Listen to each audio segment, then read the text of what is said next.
A palavra de hoje, gente, ela é uma abordagem espiritual bíblica, tá? Eu sei que existe maneiras de controlar a alma, que também tem a ver com outras matérias, como, por exemplo, a psicologia, ela tem as suas técnicas, a própria inteligência emocional tem as suas técnicas, mas nós temos também o que a Bíblia diz sobre isso, o que a palavra diz sobre isso. E aquilo que eu vou trazer aqui é muito simples hoje, tá? Se nós formos estudar a questão de alma na Bíblia, é muito mais profundo que eu vou falar hoje aqui. Aliás, as armas foi ontem. Obrigado, Irã. São tantas palavras que eu já esqueci qual é de qual dia, tá? Mas olha só, deixa eu dizer algo para vocês. Não, isso aqui que eu vou falar hoje é uma introdução, tá? Breve, simples.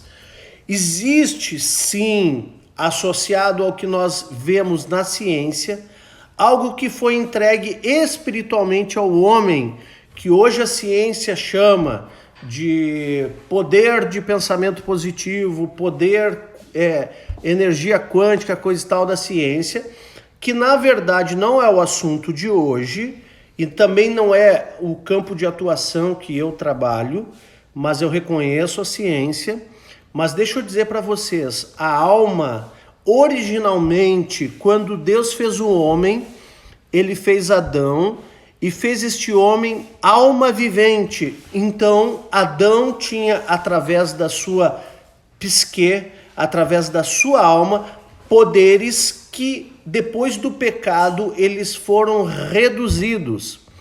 E hoje, Satanás, ele tem um interesse total em que o homem restaure esse poder da alma, das suas emoções, para confundir aquilo que é obra de Deus. Então existe obra da mente humana, sim, até sobrenatural, através da mente humana, mas isso não pode ser confundido com aquilo que é o sobrenatural das coisas espirituais. Então, esse é um assunto profundo, eu quero dedicar um dia ou dois para tratar sobre essa questão da psique humana, relacionado àquilo que era o original de Deus para o homem, mas não esse poder da alma não é o que eu vou tratar hoje.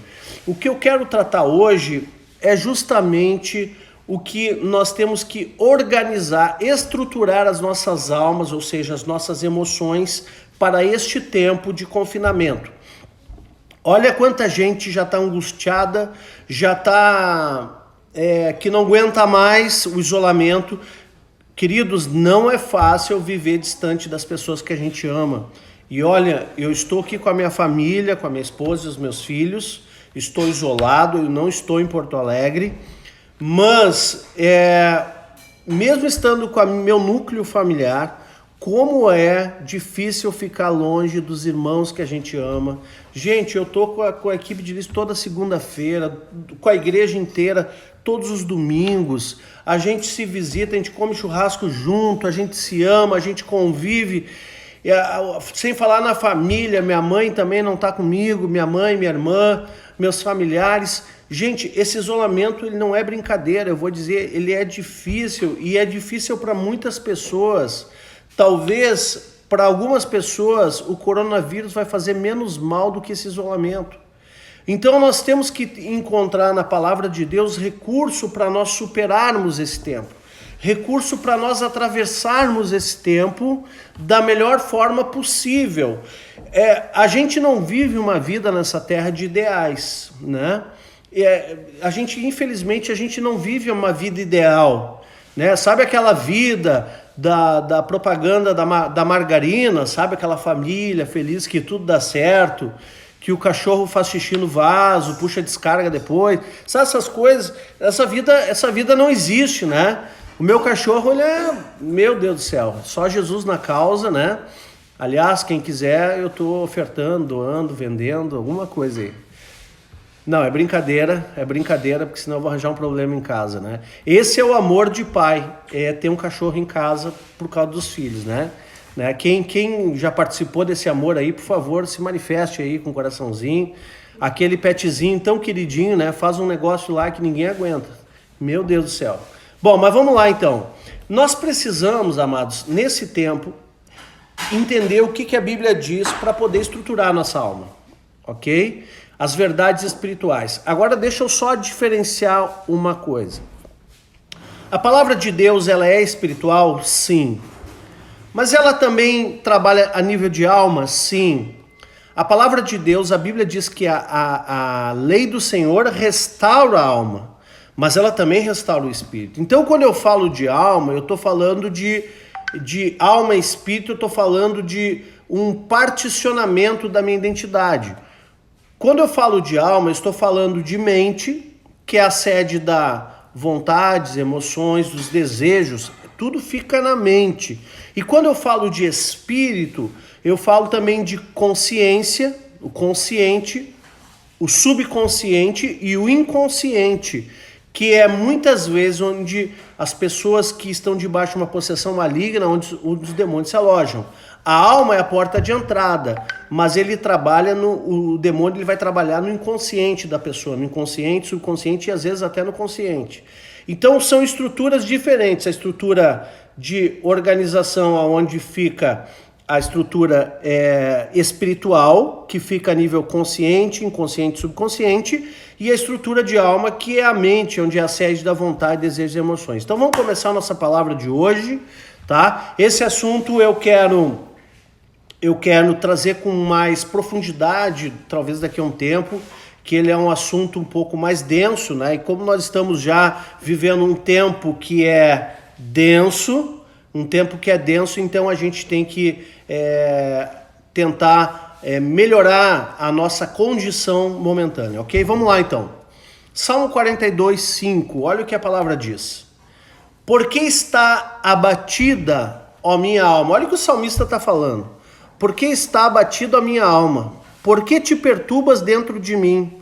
Espera em Deus, pois ainda o louvarei a Ele, meu auxílio e meu Deus. Olha só, mesmo que o salmista, a gente entenda que faz parte desse núcleo de alma, a parte racional do homem, mas o salmista está num nível de consciência tão grande que ele dá um comando para a sua própria alma.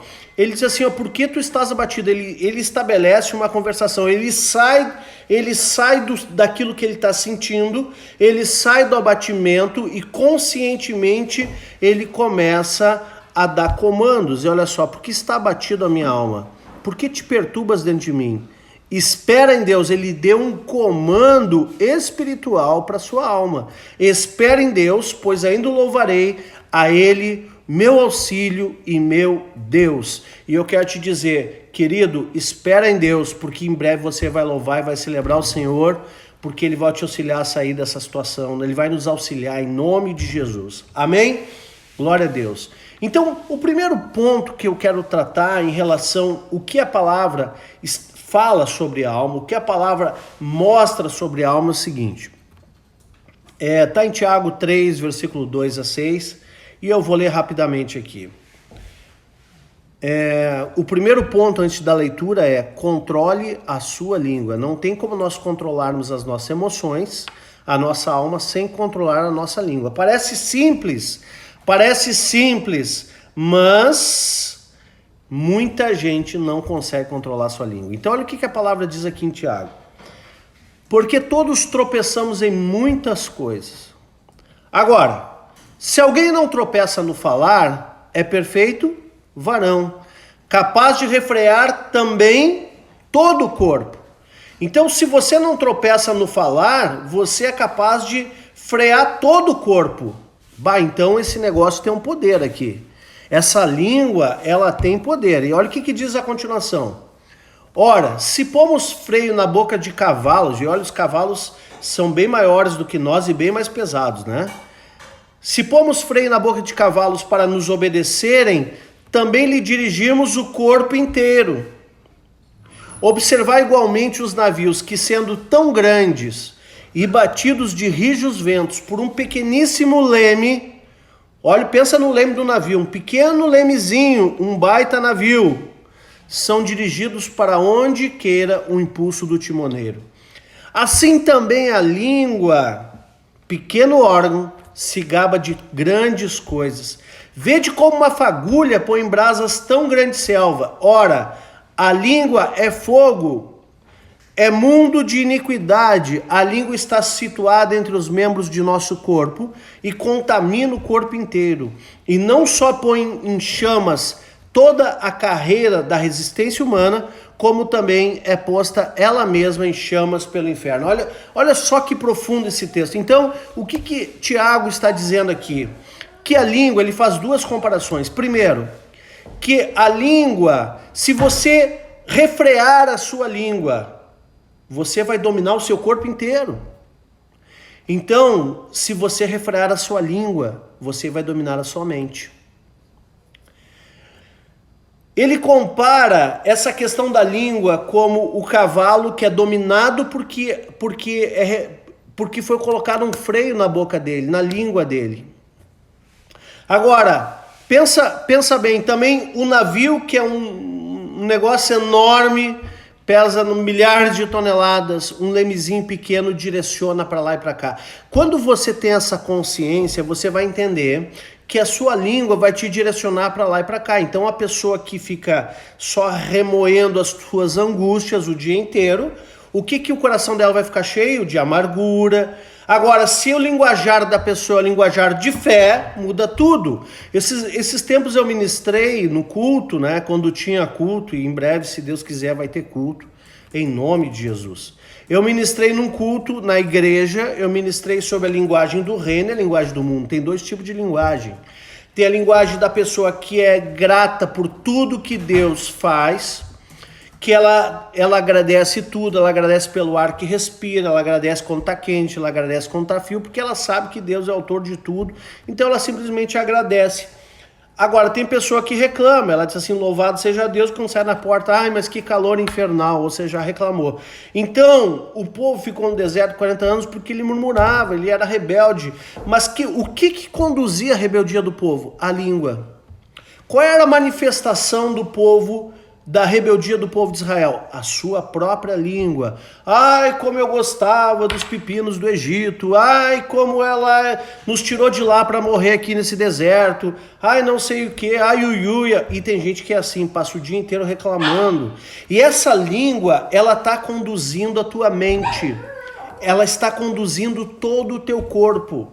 Então você precisa compreender que um órgão tão pequenininho, como agora no outro exemplo, na outra metáfora que o texto diz, que uma floresta tão grande, uma grande selva, uma fagulha de fogo põe fogo em tudo, acaba com uma selva inteira. Então preste atenção, meu irmão. Uma fagulha da tua língua pode acabar com o teu dia. Uma fagulha, a tua língua, e aqui a palavra está dizendo que a língua é fogo. Então, você tem um negócio que é perigoso aí na sua boca, viu? É muito perigoso. Ou pode ser muito benéfico. Se você conduzir para o bem a sua língua, todo o teu corpo vai ser abençoado, a tua alma se estruturará. Você será abençoado nas suas emoções. Se você não controlar a sua língua, você vai conduzir todo o seu corpo, a sua mente para a ruína. Quem está entendendo aí? Coloca um coraçãozinho aí. Sem murmurar, tardio para falar, é verdade. Glória a Deus. Faz um canal no YouTube salvar essas palavras. Fiz hoje, Dani, fiz hoje. Só não coloquei as palavras lá, vou começar a colocar. Mas tem algumas que eu vou ter que reprisar. Tá? Aí eu aviso vocês, vou fazer em outro horário, tá? Vou reprisar porque eu perdi a palavra, daí eu vou fazer outro horário só para gravar e botar no YouTube, tá? O Telegram tá pronto também, eu só não publiquei ainda. Ah, não tá dando tempo de fazer tudo, gente, mas eu tô mais preocupado em buscar a palavra para te alimentar do que concluir essas outras coisas, é por isso que eu não consegui fazer ainda, mas não vou ficar contando historinha aqui, tá bom? Mas eu quero tanto fazer uma coisa como a outra, amém? Então, o primeiro ponto para você controlar sua alma é direcione a sua mente através da sua língua. Controle a sua língua.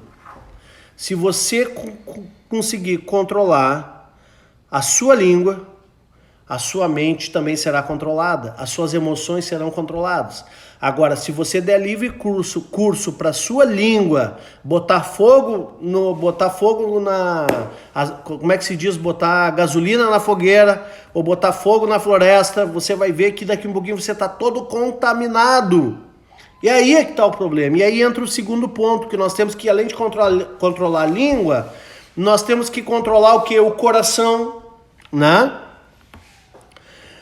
E olha só o que a palavra diz aqui em Mateus 6,21. Abre lá, se você trouxe a sua Bíblia, abre lá. Se ainda tem alguém que precisa controlar a sua alma aí, as suas emoções, clica no aviãozinho lá, convida para estar na live, que ela ainda tem bastante tempo. Aliás, tem 30 minutos ainda, né? Já dá para falar bastante coisa, né? Vamos lá então. Olha só.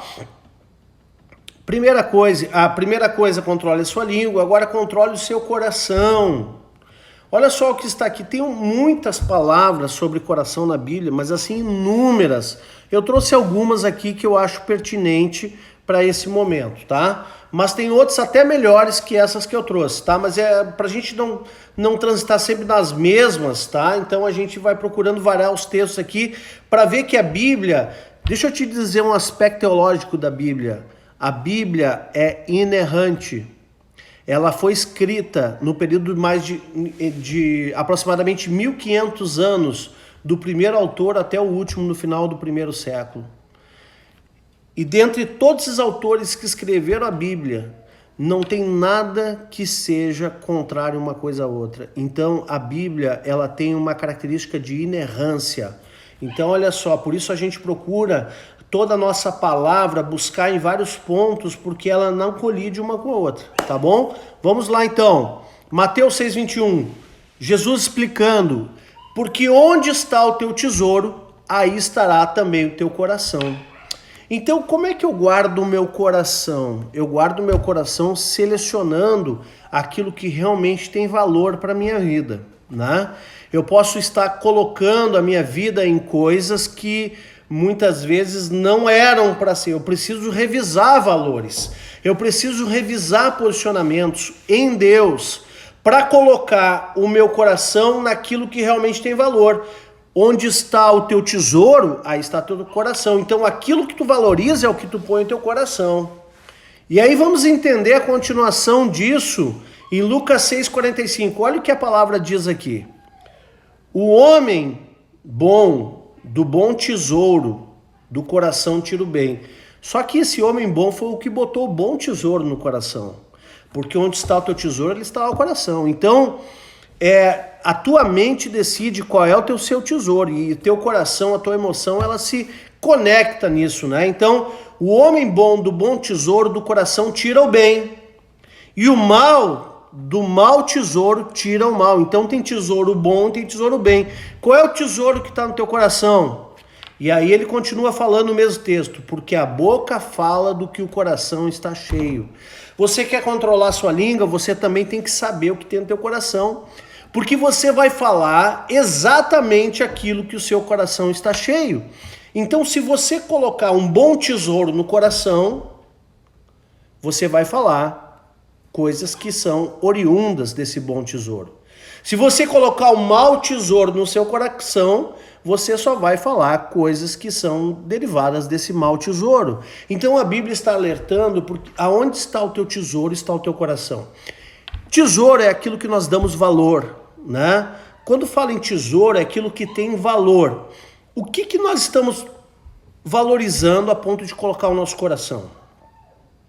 Porque é disso que o homem bom vai tirar o seu bom tesouro. E é isso que o homem mau vai tirar o seu mau tesouro. E a boca, ela vai falar aquilo que o coração está cheio. Então, a qualidade do tesouro que tem na sua vida é o que vai estar nos teus lábios. O versículo é 6,45 de Lucas, o segundo, tá? O primeiro versículo foi Mateus 6,21 e o segundo foi Lucas 6,45, tá? Olha só agora, Mateus 15,18, olha o que a palavra diz aqui, ainda Jesus falando. Mas o que sai da boca vem da onde? Do coração. O que sai da boca vem do coração. E é isso que contamina o homem. Então não é o que entra pela boca, Não é o coronavírus. Eu preguei isso há uns 2 meses atrás. Eu falei de pandemia no culto há uns 2 meses atrás. Não é o coronavírus que contamina o homem, é o que está no teu coração, que sai pela tua boca. Tá lá o mau tesouro, escondidinho, porque você armazenou tudo lá. E aí quando você abre a boca, ele começa a sair e te contamina. É o que a palavra está dizendo. Então, mas o que sai da boca vem do coração. E é isso que contamina o homem, porque do coração procedem os maus desígnios, homicídios, adultérios, prostituição, furtos, falso testemunho, blasfêmia. Tudo isso parte no coração. Por quê? Porque, na verdade, o teu coração, o tesouro que você deveria ter colocado lá é a palavra de Deus. O que nós devemos colocar lá é a palavra de Deus. Esse é o verdadeiro tesouro. Agora, por exemplo, quando eu estou assistindo um filme, quando alguém, porque eu não faço isso, quando alguém está assistindo um filme pornográfico, o que ele está colocando no coração dele? Um mau tesouro. Está lá escondidinho. A pessoa vai até no culto, ninguém vê, levanta a mão, coisa e tal. Mas, em algum momento ele vai abrir a boca e aquele mau tesouro vai vir para fora. E aí aquilo ali contamina todo o homem. Né? Então, olha só, o que você está colocando no seu coração? Você já está acostumado com as ideologias, por exemplo, que nesses sites de streaming de filmes, coisa e tal. Presta atenção no que você está colocando no seu coração, meu irmão. Presta atenção. Sabe por quê? Porque você está achando que é normal algumas coisas que você está vendo, você já está até acostumado. A primeira vez que você viu aquela cena estranha, né? Você assim, mas que coisa, né? Mas depois se acostuma. E aí você já começa a perceber que em todo seriado, que todo filme tem aquela situação. E você já está se acostumando com aquilo, sabe o que acontece? Você está botando um mau tesouro para dentro. Outra coisa, você começa a ligar a televisão e você só vê aquela imundícia que sai ali do jornalismo, que é só uma notícia que dá ibope, então eles ficam o dia inteiro falando desgraça, desgraça, desgraça, desgraça, valorizando a má notícia de uma forma descomedida. E aí você está botando o que no coração? Aí você vai conversar com alguém, o que você vai falar? Você vai repetir aquilo. Então, quando a gente, por exemplo, está num momento como esse, num momento de paz, ouvindo a palavra de Deus, a gente está botando bom tesouro no coração. Quando você está conversando com a sua família sobre as coisas de Deus, ou estudando alguma coisa que tenha relevância, você está botando um bom tesouro no coração. Porque quando você abrir a boca, você vai ter conteúdo. E uma coisa que eu tenho dito para o meu filho, para minha filha, que pessoas interessantes são aquelas que têm conteúdo, que têm bom tesouro dentro delas. Pessoas interessantes são aquelas pessoas que têm opinião, que têm conteúdo, que têm alguma coisa a dizer, que têm sabedoria nas palavras, que têm prudência nas palavras, né? Que têm uma comunicação que é excelente. Né? Então, nós precisamos... A pastora falou na live sobre a semente de coração. Muito bom. Dani Gurskas, glória a Deus. Outra aqui, boa, pastor. Coração cheio de amor e esperança em Deus. Recupera o corpo, exatamente. E aí eu quero lembrar, conforme esse texto, eu quero lembrar a 3ª carta de João, versículo 2, que diz o seguinte. Amado, eu faço votos que você tenha saúde e prospere, assim como é próspera, a sua alma. Então a nossa alma ela prospera quando a gente coloca um bom tesouro para dentro. Esses dias em outra live eu ministrei, faz uma limpeza na tua mente. Exatamente. Tira tudo isso. Quando eu falo isso, eu estou dizendo coloca tesouro para dentro do coração. O que você tem colocado no seu coração nesses dias? Que tipo de tesouro, bom ou ruim? Diz aí, que tipo de tesouro você tem colocado? Sabe por quê? É só ver as suas palavras. Se você estiver colocando a palavra de Deus para dentro, você vai falar a sua palavra. Se você tem colocado pensamentos que são bons, pensamentos que são positivos, pensamentos que denotam uma atitude positiva, o teu linguajar vai ser positivo. Se você colocar conhecimento, você vai falar sabedoria, né? Ó, aqui em casa estamos vacinados, Michele. Glória a Deus pela vida de vocês, né? Bom, terceiro ponto para você controlar a sua alma. Eu preciso falar aqui também sobre perdão, né? Uma das coisas que mais tira a paz de alguém é uma pessoa que está ferida e não perdoa. E o perdão, ele é um antídoto, né, para a nossa alma. Ele libera tanto a pessoa que é perdoada como a nós mesmos, né? Então, Lucas 17:3, Jesus fala o seguinte: acautelai-vos, se teu irmão pecar contra ti, repreende-o. Se ele se arrepender, perdoa-lhe. Se por 7 vezes no dia pecar contra ti, e 7 vezes vier ter contigo, dizendo estou arrependido, perdoa. Então Jesus está dizendo, o número máximo é 7. Não, ele está falando que 7 na verdade é a plenitude, é o que representa, né? Jesus está dizendo, perdoa sempre. Sabe por quê? Não tem benefício nenhum ficar com mágoa de alguém. Essa mágoa descendo para o coração, ela se torna raiz de amargura. E essa raiz vai trazer muitos prejuízos para a tua vida. Então, perdoe sempre, libera, limpa o teu coração. Limpa o teu coração. A palavra para ti nessa noite é limpa o teu coração, meu irmão. Perdoe sempre. E aí, Pedro, né, em Mateus 18:21, Pedro vai de novo ali, né? Então, Pedro, agora já sabendo o discurso de Jesus, ele chega, aproximando-se, perguntou, Senhor, até quantas vezes meu irmão pecará contra mim, que eu lhe perdoe? Até 7 vezes? Pedro deu uma desperto aqui, né? Já conhecia o ensino de Jesus, e aí respondeu Jesus, não, te digo que até 7 vezes, mas até 70 vezes 7.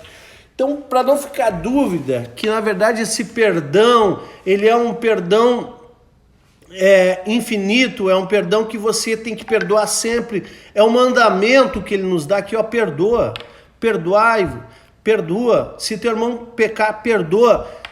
O problema é que se nós não perdoarmos, nós ficamos com ressentimentos. Isso faz um mal terrível.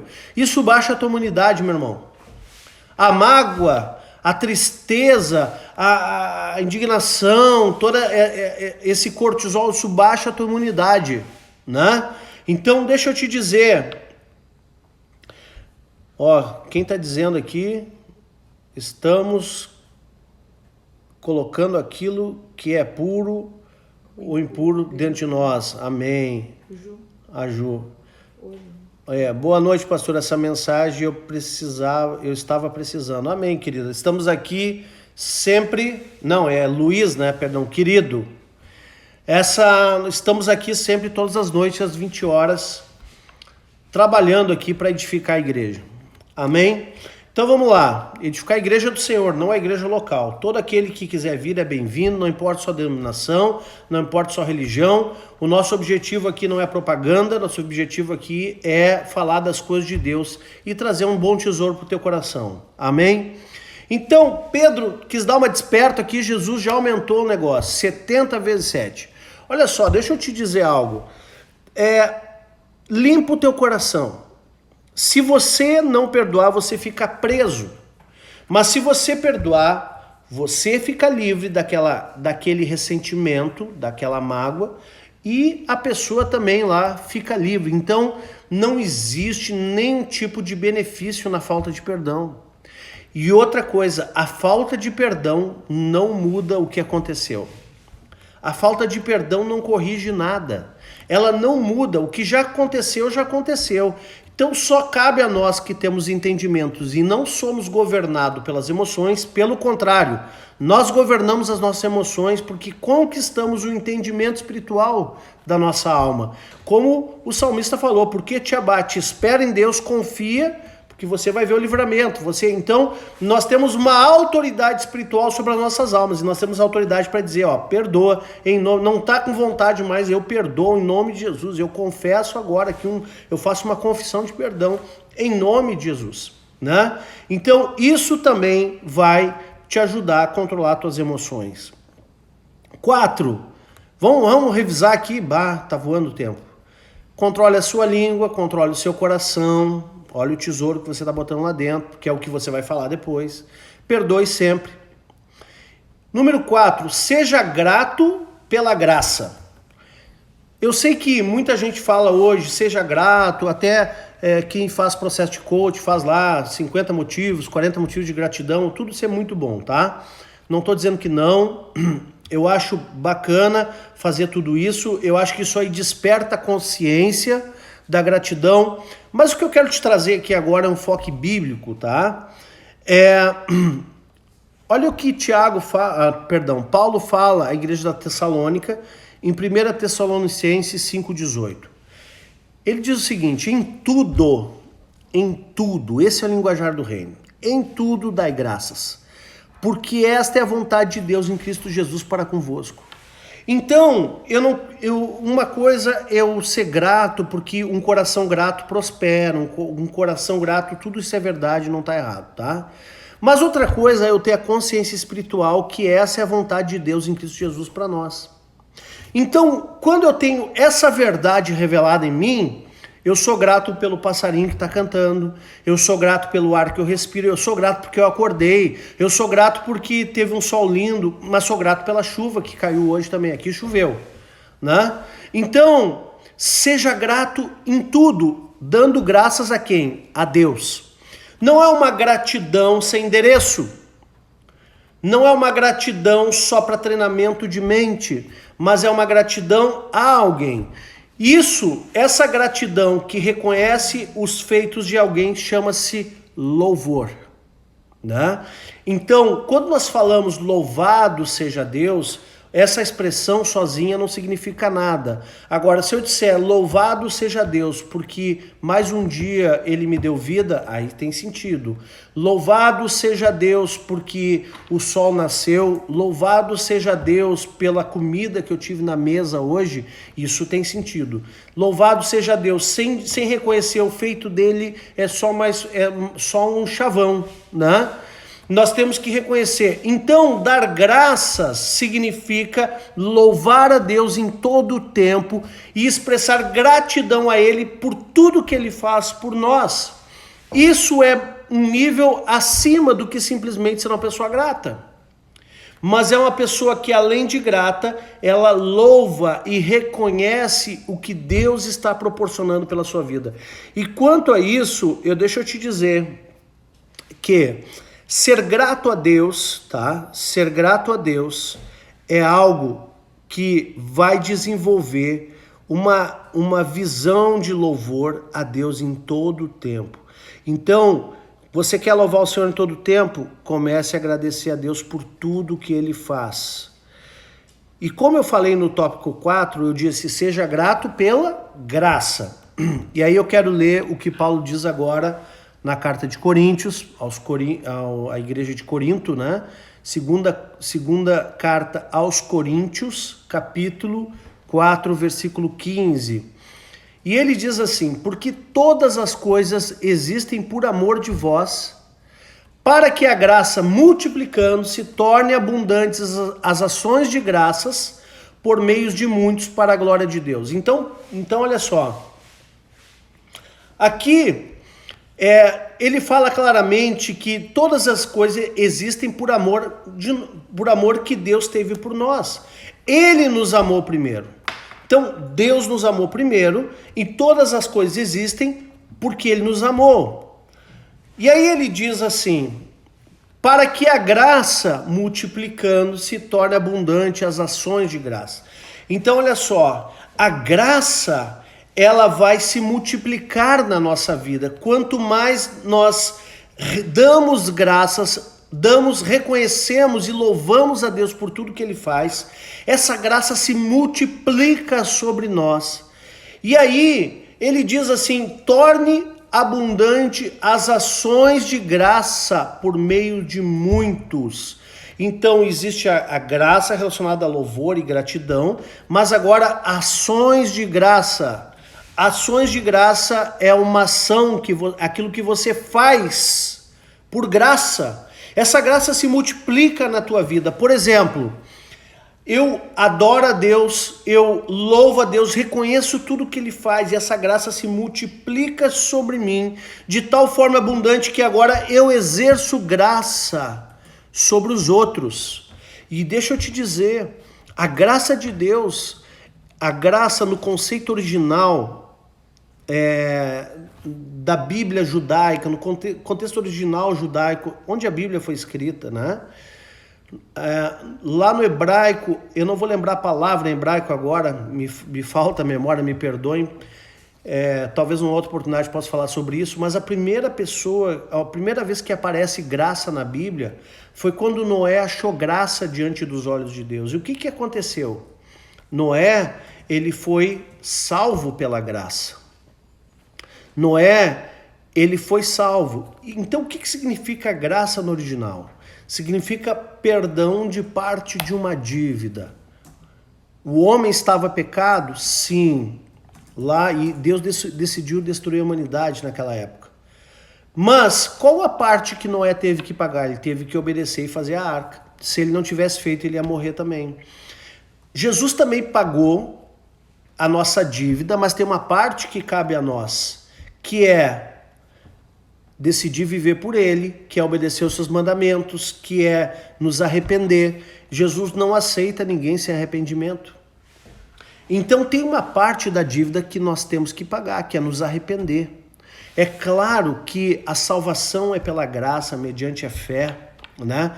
E essa salvação é dom gratuito de Deus, mas tem uma parte que cabe ao homem para que o homem entre nessa graça. Tem uma porta de entrada que é Jesus, mas o homem ele só entra numa condição, na condição de arrependimento. Se ele não tiver arrependimento, ele fica separado da graça. Por isso que o pecado te separa da graça.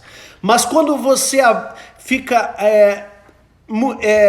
você começa a ter tal comunhão com Deus e adoração a Deus, reconhecimento, essa graça dele se multiplica sobre a tua vida, se torna tão abundante que agora as tuas ações são de graça. E aqueles que têm dívida contigo, você também tem condições de perdoar. Você exerce graça sobre os outros. Da mesma forma que a graça se multiplicou sobre a tua vida, você vai multiplicar para os outros. Por isso que o perdão é algo, não é racional, ele é espiritual. Porque é algo de graça. Claro que tem uma intenção, uma decisão racional, sim. Mas a possibilidade dele acontecer de fato interiormente é uma possibilidade espiritual. Porque é a multiplicação da graça na tua vida de tal forma que você agora tem uma ação de graça na direção de alguém. Amém?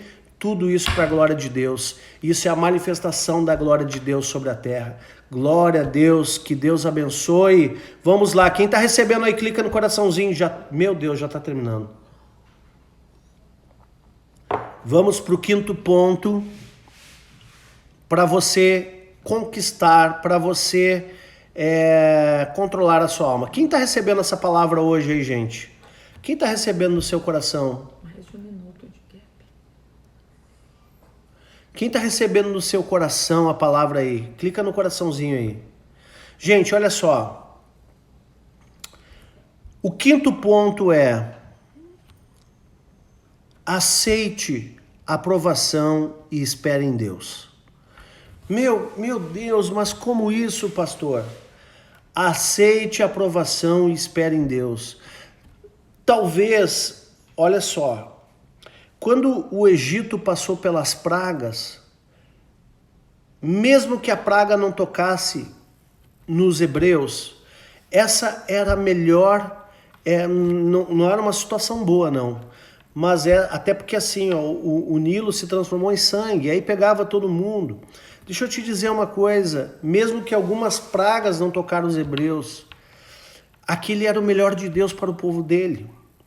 Nós não sabemos se o porquê que esse coronavírus veio nesse tempo, o porquê que as nossas igrejas foram fechadas, o porquê que a nossa liberdade foi cerceada nesse momento.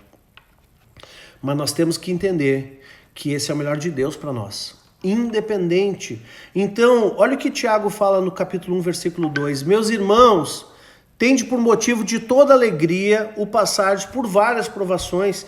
Então, um dos aspectos bíblicos para você conquistar a sua alma é se alegrar no meio da provação. Eu lembro que Paulo e Silas estavam na prisão e já era quase meia-noite, eles estavam cantando e adorando a Deus, as cadeias se romperam. Então, seja feliz na provação. Você vai passar por provação, eu passo por provação, nós passamos por provações, e o segredo é, tende alegria de passar por provação. Então você pensa assim, o crente não passa por luta, o crente não perde dinheiro na bolsa de valores, o crente não é assaltado, o crente não, ninguém rouba o carro porque é crente. Gente, o crente não fica doente. Não, a gente passa por provações. A gente passa por pandemia, como a gente está passando agora. Então, aceite com alegria passar por provação. Porque se você ficar resistindo isso, talvez você esteja resistindo o melhor de Deus na tua vida para esse momento. E olha o que fala em Romanos 8:28. Sabemos que todas as coisas cooperam para o bem daqueles que amam a Deus, daqueles que são chamados segundo o seu propósito. Então, meus amados, olha só, essa pandemia, por mais que a gente não a queira, por mais que a gente está orando, vamos jejuar domingo, por mais que esteja no propósito, vamos levantar contra isso, nós sabemos que, no fim, isso coopera para o nosso bem. Ou a gente crê nessa palavra, ou a gente não crê.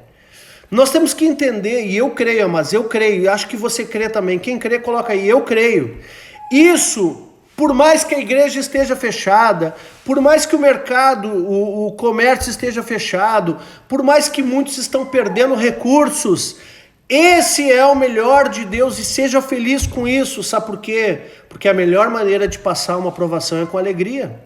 E depois Tiago continua falando que a provação produz perseverança, e ela produz integridade no homem.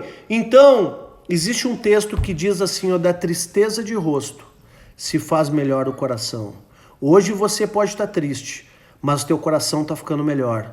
E a Bíblia também diz que o choro pode durar uma noite, mas a alegria vem pela manhã. Então essa leve momentânea tribulação vai passar e vai resultar em peso de glória. Então te alegra por estar passando com isso.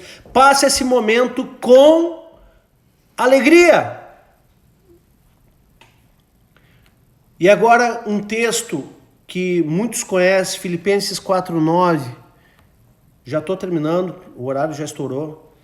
E o meu Deus, segundo a sua riqueza em glória, diga riqueza em glória. Não está falando aqui de dinheiro físico, a riqueza dele é na glória. Mas tudo pertence a ele, o ouro e a prata. Há de suprir em Cristo Jesus cada uma das vossas necessidades. Qual é a tua necessidade, meu irmão? Não está falando aqui que é financeiro, é qualquer uma. É necessidade emocional. Você está com muita saudade da sua família. Você está você está sem dinheiro. Você está com necessidade dentro de casa, está com problema de relacionamento dentro da sua casa.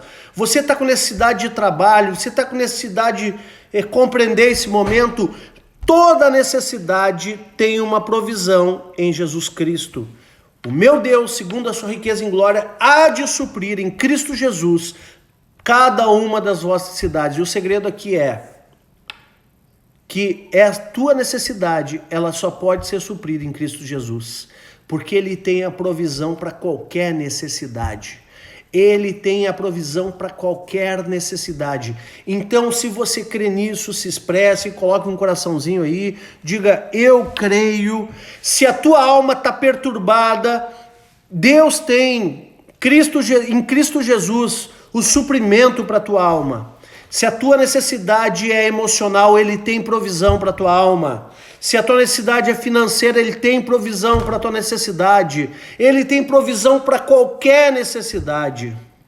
Amém, queridos? E eu fecho com a palavra aqui, fechando, só revisando os pontos aqui. Primeiro, controle a sua língua, controle seu coração, cuida qual é o tesouro que você está botando lá dentro. Perdoa sempre, não fica pesado, limpa a tua alma. 4. Seja grato pela graça e multiplique isso na vida dos outros. 5. Aceite a aprovação com alegria. Espere em Deus. Amém? Dando graças por tudo, até pelo coronavírus. Amém, queridos? E eu fecho lendo o seguinte texto de Provérbios 23:26.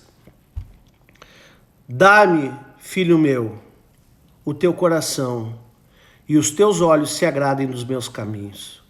Entrega o teu coração para Jesus. Ele está falando para os filhos, ele não está falando para o ímpio, não. Se aqui não é um texto de que no final assim quer receber Jesus na sua vida, não. Esse aqui é aquele que já tem Jesus. Mas muitas vezes o coração, a pessoa entrega o coração para Jesus, mas pega de volta e fica ansioso. Então entrega o teu coração, entrega as tuas emoções, coloca as tuas emoções nele. E os teus olhos se agradem dos meus caminhos. Esse é o segredo de você passar com alegria no meio da tempestade, é o segredo de você passar com alegria no meio da provação. É você entregar seu coração para Jesus naquele momento. Senhor, pega o meu coração, eu te dou o meu coração agora. Aqui tá doendo, tá difícil, mas eu te dou meu coração. Porque eu sei que em ti, Senhor, todas as minhas necessidades serão supridas em nome de Jesus. Pai querido, abençoa cada um agora. Libera a tua unção.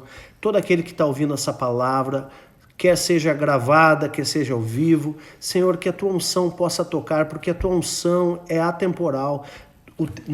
Tu não estás sujeito a cronologias. Tu és eterno, Senhor. Então, quando essa pessoa estiver vendo isso, que a tua unção venha revestir, uma alegria, Senhor, um óleo de alegria seja colocado sobre a vida dessa pessoa que está ouvindo e ela possa passar com alegria essa provação, não tendo medo, mas sim recebendo da parte do Senhor tudo aquilo que Ele tem de provisão para nós. Em nome de Jesus,